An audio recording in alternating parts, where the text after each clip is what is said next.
আজকে টপিক হলো কি আজরাইল সোয়াব আজরাইল সোয়াব এখানে আজরাইলের এ মানে কি অলরেডি যে মানে just now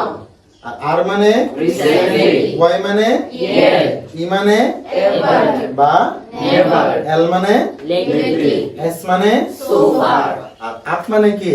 up to now up to now এখন স্যার এগুলো কি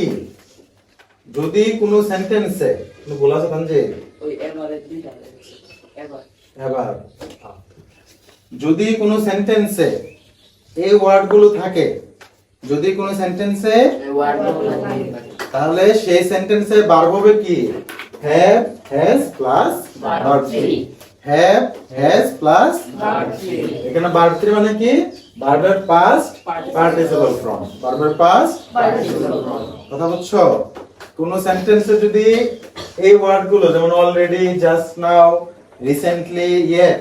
ever never lately so far up to now এছাড়া আরেকটা ইম্পর্টেন্স শুধু নাও